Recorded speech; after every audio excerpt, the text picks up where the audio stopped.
श्री राम। गुरुर्ब्रह्मा गुरुर्विष्णु गुरुर्देव महेश्वरा।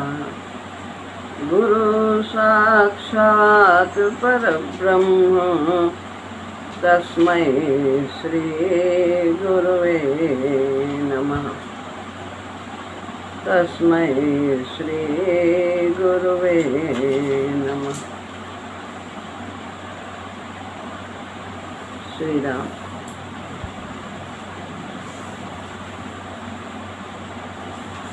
श्रीमद् भगवद गीता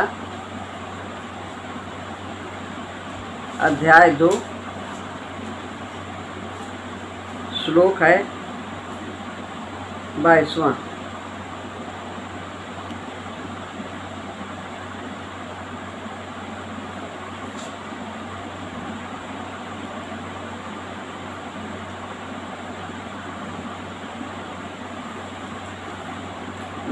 श्लोक। वासांसि जीर्णानि यथा विहाय नवानि गृह्णाति नरोपराणि तथा शरीराणि विहाय जीर्णानि अन्यानि संयाति नवानि देहि।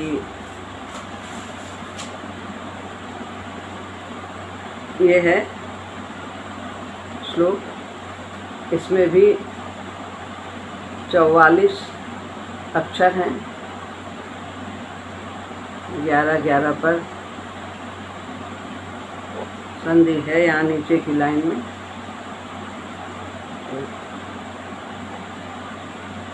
जो उत्तरार्ध है यानी नीचे की पंक्ति, उसमें जीर्णा तक 11 होते हैं।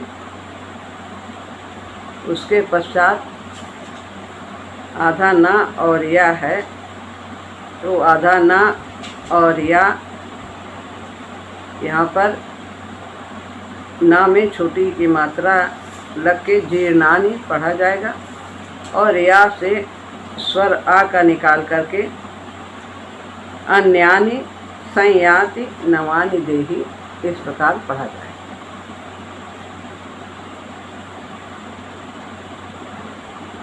21वें श्लोक में इसके पहले वाला श्लोक जो था उसमें भगवान ने शरीरी की निर्विकारता बताई है, यानी कि उसमें जो 6 विकार हैं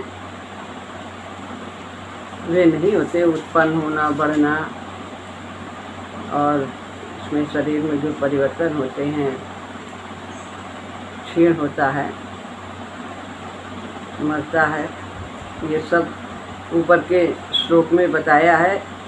अविनाशी कहकर, अजय कहकर, नित्य कहकर और अव्यय कहकर ये इनके विकारों का निषेध किया है कि शरीरी में ये विकार नहीं होते हैं, यानी आत्मा में यह विकार नहीं होते हैं। तो इस श्लोक में 22वें श्लोक में उसे उदाहरण देकर के भगवान ने समझाया है, दृष्टांत दिया है। वस्त्र से वासांसि, वस्त्र कपड़ों को, जीर्णानि यानी पुराने हो जाने पर, यथा जैसे, विहाय यानी छोड़कर, नवानि नए कपड़े, गृह्णाति ग्रहण करता है, धारण करता है, नरोपराणि नर मनुष्य, अपराणि यानी दूसरे, तथा उसी प्रकार से शरीराणि शरीर के, विहाय माने त्याग देता है, जीर्णानि जीर्ण होने पर, अन्यानि अन्य, संयाति यानी चला जाता है, नवानि नए देह में चला जाता है। मनुष्य जैसे पुराने कपड़ों को छोड़कर दूसरे नए कपड़े धारण कर लेता है, ऐसे ही देही पुराने शरीरों को छोड़कर दूसरे नए शरीरों में चला जाता है।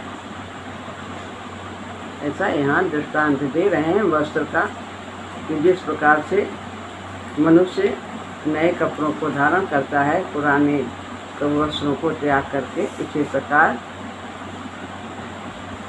शरीरी यानी देही वो भी शरीर के जीर्ण हो जाने पर नए शरीर को चला जाता है। वासांश जीर्णानि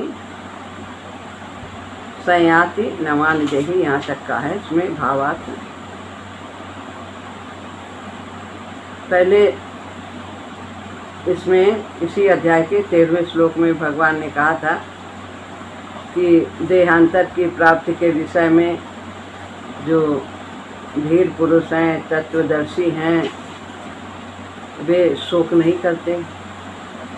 देहांतर यानी मृत्यु की अवस्था को प्राप्त करना, और उसके पश्चात वो दूसरे शरीर को धारण करते हैं।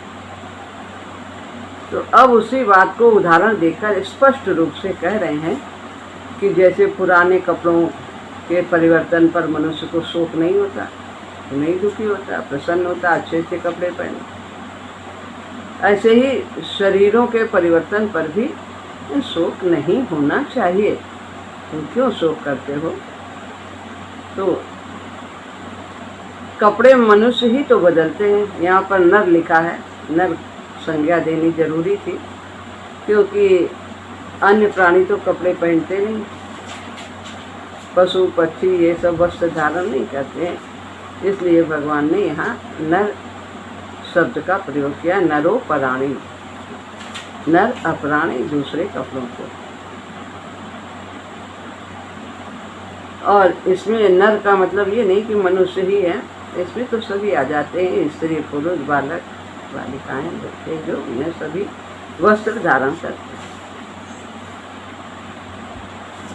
जैसे मनुष्य पुराने कपड़ों को छोड़कर दूसरे नए कपड़ों को धारण करता है, ऐसे ही यह देही यानी शरीरी यानी आत्मा पुराने शरीरों को छोड़कर दूसरे नए शरीरों को धारण कर लेती है। कब धारण करती है? जीर्ण अवस्था में। जीर्ण अवस्था का तात्पर्य ये नहीं कि वृद्धावस्था आए तभी वो दूसरे शरीर को धारण करें। आयु के पूर्ण अवस्था को ही जीर्ण अवस्था कहा जाता है। जितनी आयु से यहाँ स्थूल जगत में आने के लिए प्राप्त है, जितनी उसके विकास के लिए आवश्यकता है यहाँ रहने की, उसके पूर्ण होने पर उसकी जीर्ण अवस्था हो जाती है और वो दूसरे नए शरीरों पर में चला जाता है जीवन। पुराना शरीर छोड़ने को मरना कह देते हैं और नया शरीर धारण करने को जन्मना कहते हैं। जब तक प्रकृति के साथ संबंध रहता है तब तक यह देही पुराने शरीर को छोड़कर कर्मों के अनुसार या अंतकालीन चिंतन के अनुसार नए शरीरों को प्राप्त होता रहता है। जब तक आने की यहाँ पर कब क्यों ज़रूरत है? जब तक हमने अपना संबंध संसार से माना हुआ है, हमारे अंदर आसक्ति है, अहंकार है, मैं है, मेरा है, ये भाव है हमारे अंदर, जब तक तब तक इस विकार को दूर करने के लिए हमें स्थूल जगत में स्थूल रूप से आना ही होता है, शरीर धारण करना ही होता है। यहाँ शरीराणि शब्द कहा है कि अनेक शरीरों को धारण करते हैं, उसकी कोई गिनती नहीं कितने शरीर धारण किए इस विकास की मांग के लिए, पूर्णत्व को प्राप्त करने के लिए। कि जब तक शरीरी को अपने वास्तविक स्वरूप का यथार्थ बोध नहीं होता है, पूर्णत्व को प्राप्त नहीं करता। जब तक शरीरी आत्मा अपने को भगवान का अंश नहीं समझता है, उसे ये ज्ञान नहीं होता है, वो अपने को शरीर समझता है, अनेक जाति रूप ये सब अपनी पहचान रखता है। अपने वास्तविक स्वरूप को जब तक नहीं समझता है, तब तक उसे अनेक शरीरों को धारण करना ही होता है, उसमें जाना ही होता है। जब तक ये स्वरूप का बोध नहीं होता, तब तक यह शरीरी अनंत काल तक शरीर धारण करता ही रहता है।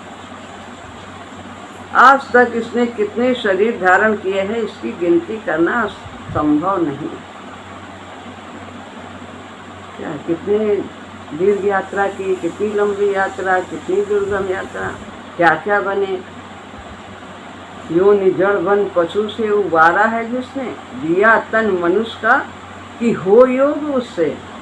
कि अब उस परमात्मा से योग हमारा हो, इसीलिए मनुष्य शरीर दिया। इसमें विपुल हरि कृपा कर्म योनि मिली जब, और सभी शक्ति साधन सुबुद्धि समाए। सभी प्रकार के साधन लिए हैं और सुबुद्धि भी दी है।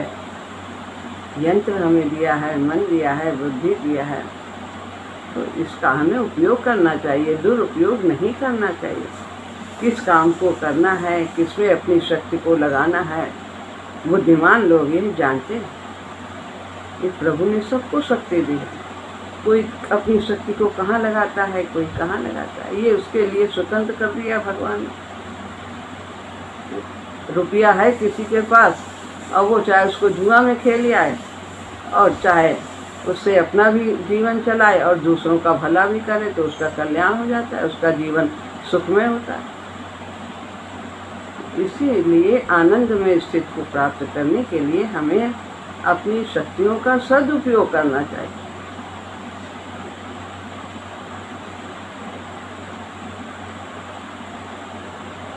यहाँ पर श्लोक के पूर्वार्ध में तो जीर्ण कपड़ों की बात कही है, और दूसरी लाइन में वो उत्तरार्ध में दूसरी लाइन में चला जाने की बात कही है। पहली लाइन में कि वस्त्र धारण करता है ऐसा कहा है, ग्रहणाति, और जो नीचे की पंक्ति है उसमें संयाति कहा है, यानी चला जाता है। तो दो बातें बताई हैं, उदाहरण दिया है।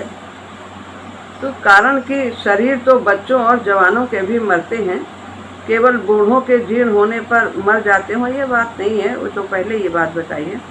तो यही कि आयु समाप्त होने पर ही जीर्ण अवस्था कही जाती है।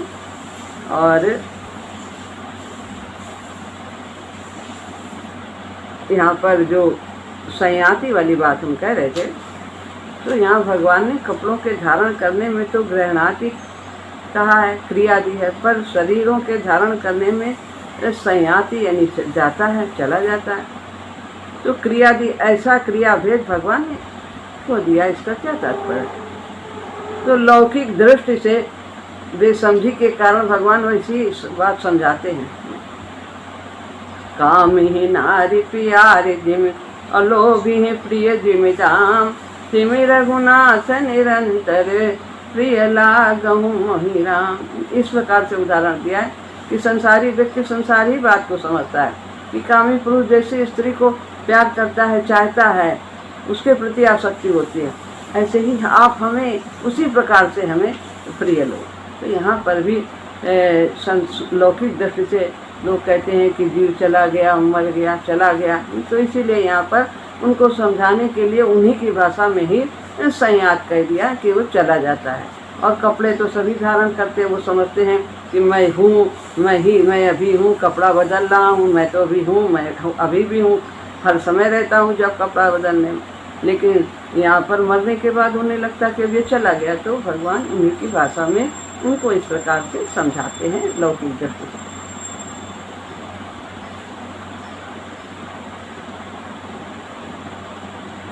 पुराने कपड़ों को छोड़ने में और नए कपड़े धारण करने में तो मनुष्य की स्वतंत्रता है, कि वो जब चाहे जो चाहे पहने, पुराना ही पहने रहे, ज़्यादा और चलाए जैसी उसकी स्थिति है, और नया चाहे नया पहने, जब चाहे जो बदले जो है उसके पास।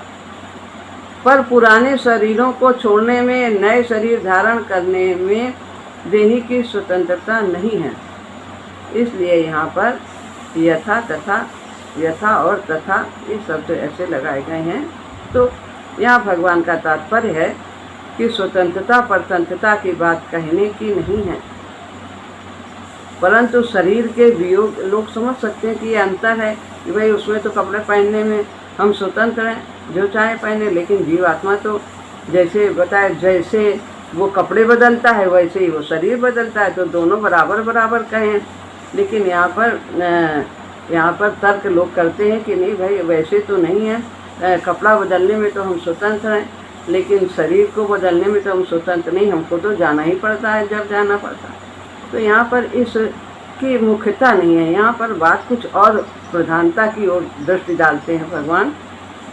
इसका यहाँ पर भगवान का तात्पर्य स्वतंत्रता परतंत्रता की बात कहने की नहीं है, वरन शरीर के वियोग होने से शोक को मिटाने की है। जैसे पुराने कपड़ों को छोड़कर नए कपड़े धारण करने पर मनुष्य प्रसन्न होता है, और वैसे ही इसमें भी उसे प्रसन्न होना चाहिए। जैसे उसमें प्रसन्नता है ऐसे ही यथा और तथा इसीलिए कहा है कि उसमें तो हम प्रसन्न होते हैं, नए कपड़े पहनते हैं। लेकिन ये जब शरीर छूटता है, कोई जाता है, मरता है, तो हम शोक करते हैं। तो क्यों शोक करें? वो नया शरीर धारण कर रहा है, जैसे उसमें हम प्रसन्न होते हैं, इसमें भी हमें प्रसन्न होना चाहिए।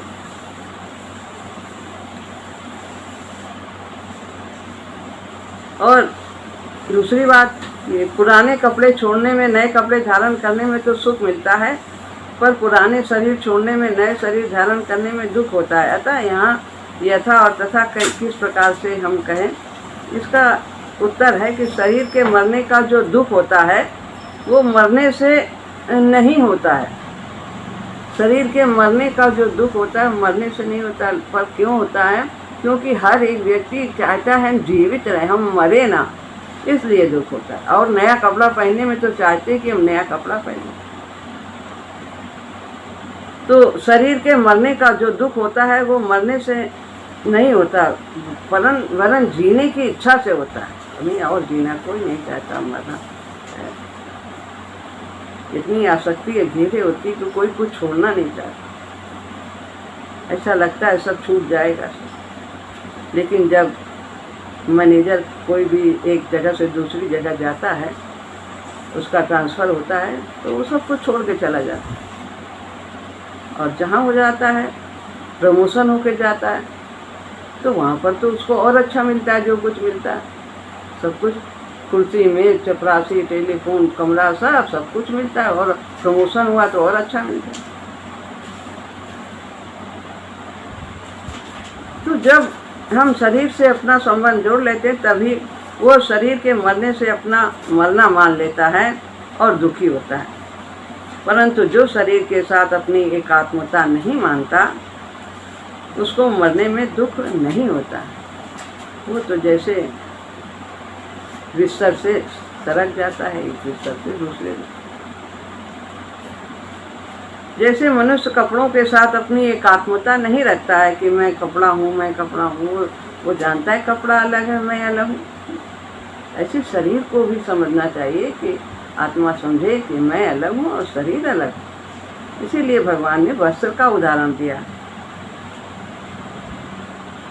तो कपड़ों के बदलने में उसे दुख नहीं होता, कारण कि वह वहाँ उसका यह विवेक स्पष्टतया जागृत रहता है कि कपड़े अलग हैं और मैं अलग हूँ। परंतु वही कपड़ों का बदलना अगर छोटे बच्चों का किया जाए तो छोटे बच्चे रोते हैं, वो पहनाओ तो रोते हैं, उतारो तो रोते हैं, उनको तकलीफ होती है, उनको परेशान, वो रोते हैं। उसका यह दुख केवल अज्ञानता के कारण बच्चे नहीं समझते हैं इस बात। इसी अज्ञानता को मिटाने के लिए भगवान ने यहाँ पर जो बच्चों में नासमझी होती है, यही जब अज्ञान होता है, उसे नहीं ज्ञान होता है, विवेक नहीं होता है, तो इसी प्रकार से वो भी दुखी होता है। तो इस अज्ञानता को मिटाने के लिए वस्त्र का उदाहरण भगवान देते हैं शरीर के द्वारा, शरीर के लिए।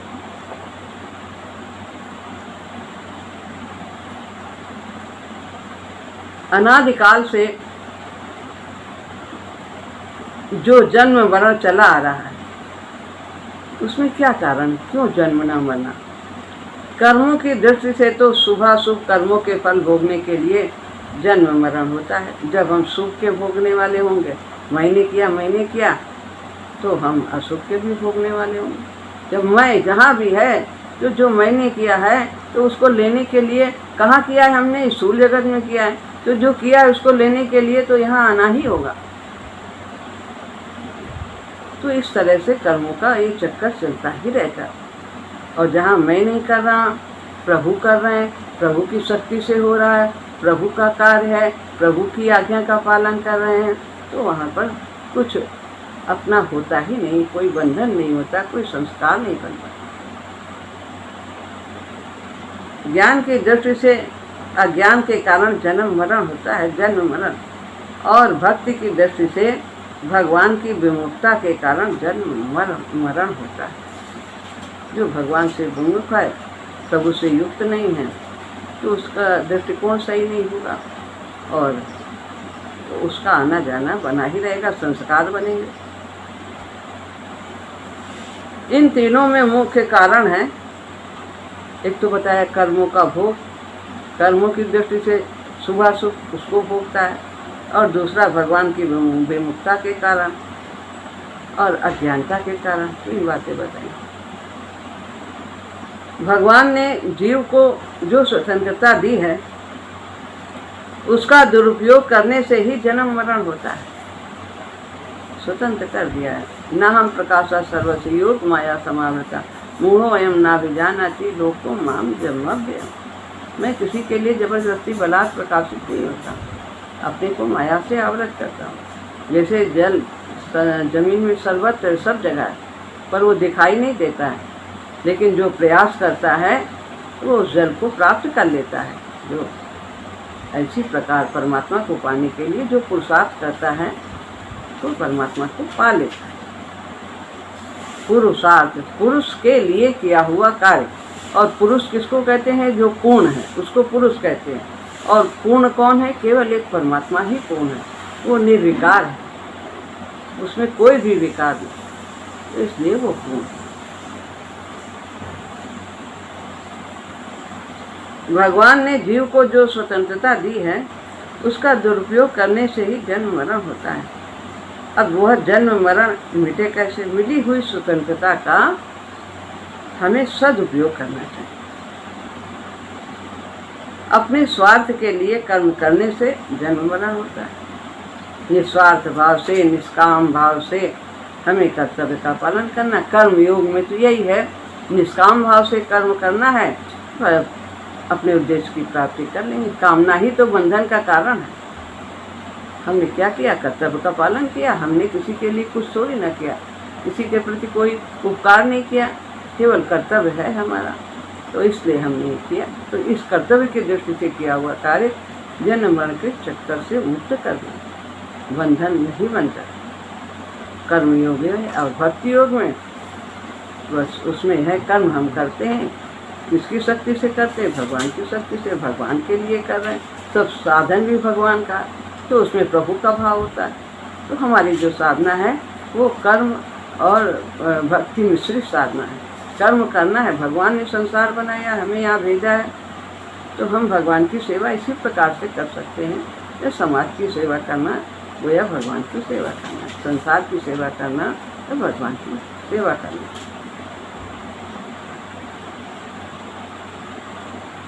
तो अपने स्वार्थ के लिए कर्म करने से जन्म मरण इस आवागमन समाप्त हो जाता है। आवागमन क्या है? आवागमन जब हम संस्कार बनाते हैं तो उसको है आवागमन। हम उन संस्कारों को क्षय करने के लिए यहाँ आते हैं, इसलिए उसे आवागमन कहते हैं। और जब हम संस्कार नहीं बनाते हैं, कर्तव्य की दृष्टि से करते हैं, भगवान के लिए करते हैं, तो फिर हम कितनी भी बार आए, यहाँ आए तो हमारा कोई संस्कार नहीं बनेगा, उसको आवागमन नहीं कहते। जी जोनि जन्मों कर्म बसता राम पद अनुराग। कहीं भी आप भेजिए, आने से मना। हमारे में ये नहीं कि हम आवागमन से, ज्ञान मार्ग में है कि आवागमन ना हो, शरीर ना यहाँ आके धारण करना।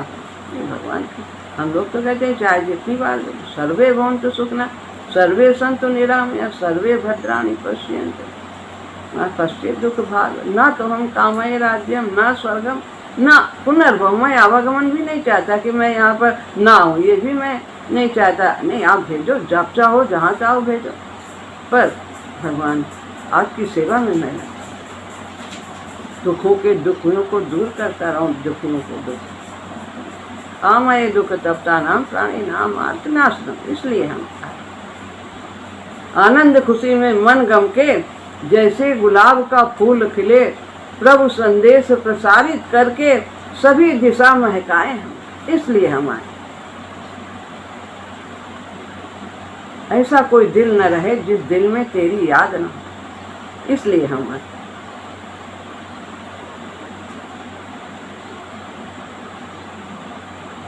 तो अपने स्वार्थ का त्याग करके दूसरों के हित के लिए कर्म करने से जन्म मरण मिट जाएगा। अपनी जानकारी का अनादर करने से जन्म मरण हुआ है। जो भगवान ने ज्ञान दिया है उसका हम अनादर करते हैं, निरादर करते हैं, उस पर ध्यान नहीं देते हैं कि क्या करना चाहिए। जैसे कि अपनी जानकारी का अनादर करने का अर्थ है कि हम जितना जानते हैं उसके अनुसार कार्य नहीं करते। जैसे कि सत्य बोलना ठीक है, सभी जानते हैं सत्य बोलना चाहिए, और फिर भी झूठ बोलते हैं। और कैसा झूठ बोलते हैं? ऐसा झूठ बोलते हैं जिसमें अपना स्वार्थ हो। ये नहीं कि हम किसी के जीवन रक्षा के लिए हम झूठ बोल रहे हैं, वो झूठ तो सत्य से भी बढ़कर है। किसी का भला हो, हमारा स्वार्थ ना हो उसमें, अगर हमें ऐसे झूठ बोलने की आवश्यकता है तो उसको बोलना चाहिए। ऐसा जानते हुए भी स्वार्थ के लिए झूठ बोल देते हैं, ये जानकारी का दुरुपयोग है। कोई हमें सुख देता है तो अच्छा लगता है, और दुख देता है तो बुरा लगता है। ये जानते हैं कि हमें कोई सुख देता है तो हमें अच्छा लगता है, लेकिन ये जानते हुए भी हम दूसरों को अपने सुख के लिए दुख दे देते हैं। ऐसा जानते हुए भी अपने सुख के लिए दूसरों को दुख देते हैं। ऐसे ही हम जानते हैं कि शरीर आदि सब जानने वाले हैं, जाने वाले हैं, सब जानते हैं, सब देखते हैं संसार में कि कोई रहता नहीं है, और फिर भी ये जानते हुए भी हम शोक करते हैं जब कोई जाता है। रहने वाले नहीं है, फिर भी इनमें मोह ममता करते हैं और अपनी जानकारी का अनादर करते हैं। तो इस प्रकार से अतः अपनी जानकारी का अनादर करने से हम बंधन में बनते हैं। तो हमें क्या करना चाहिए? अपनी जानकारी का आदर करना चाहिए। हमें उनको जो हमें ज्ञान है उतना अपने जीवन में उतारना चाहिए कि जैसा व्यवहार हम अपने लिए दूसरों से चाहते हैं वैसा व्यवहार हम दूसरों के साथ करें। हम क्या चाहते हैं अपने लिए? हम चाहते हैं सब अच्छे से बोलें, प्रेम से बोलें, कटु शब्द ना कहें। तो हमें दूसरों को भी इस प्रकार कटु शब्द नहीं कहना, प्रेम की वाणी बोलना। जैसा व्यवहार हम अपने लिए दूसरों से चाहते हैं वैसा व्यवहार हम दूसरों के साथ करें। ऐसी वाणी बोलिए मन का आपा खोए, औरन को शीतल करे आप शीतल होए। जो माचिस की तीली किसी को जलाना चाहती तो पहले वो स्वयं जलेगी, तभी वो दूसरे को जलाएगी। इसलिए मधुर वचन है औषधि, कटु वचन है फूल। ये हमें मधुर वचन बोलना चाहिए। अतः जानकारी का आदर करने से जन्म मरण मिट जाएगा, संस्कार नहीं बनेंगे। भगवान से विमुख होने में जन्म मरण ही मुख्य कारण है। भगवान से विमुख होने से जन्म मरण ही होता है। भगवान के जन्म मरण हम जब प्रभु से विमुख हो जाते हैं, सर ये चक्कर चलता है इस संसार में आने, तो हमें उसके सम्मुख रहना चाहिए। जैसे कुसुम बहन ने कहा था कि भगवान को पहले नंबर पे रखना चाहिए। हम भगवान के लिए हम संसार की सेवा करते हैं। हम भगवान से पाने के लिए कुछ हम संसार की सेवा नहीं करते कि सांसारिक वस्तुएं हमें प्राप्त हो जाएंगी, इसलिए हम आपकी पूजा आराधना करते हैं। हमारी ये कामना है, वो कामना है, कितनी कामना है मालूम नहीं कितनी कामना है। तो इन सबको पूर्ति हमारे आप से पूजा करने से, सम्मुख रहने से हो जाएगी, ये भाव नहीं है। हम संसार की सेवा करते हैं, इसलिए करते हैं प्रभु का प्रेम पाने के लिए, प्रभु की भक्ति पाने के लिए। तो इसलिए हमें ये अपने जो विवेक है उसका हमें आदर करना चाहिए और अपने जीवन को हमें सफल बनाना चाहिए। जो मनुष्य जीवन मिला है ये बड़े भाग्य से मिला है, बहुत दुर्लभ है। देवता लोग भी इसके लिए तरसते हैं, क्योंकि वो उनकी भी वो सब भोग योनियाँ हैं। लेकिन जो मनुष्य योनि है वो कर्म योनि है। अपने कर्मों के द्वारा हम परम पद की प्राप्ति कर सकते हैं, जिसे देवता भी नहीं पा सकते हैं। उसके लिए भी उनको यहाँ आना पड़ेगा। जब उनके भोग क्षीण हो जाएंगे तो उन्हें मृत्यु लोक में आना पड़ेगा, और फिर उसके बाद भजन के द्वारा, प्रभु के स्मरण के द्वारा ही वो परम पद की प्राप्ति कर सकते हैं।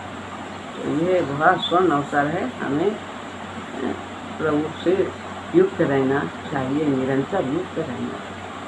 श्री राम।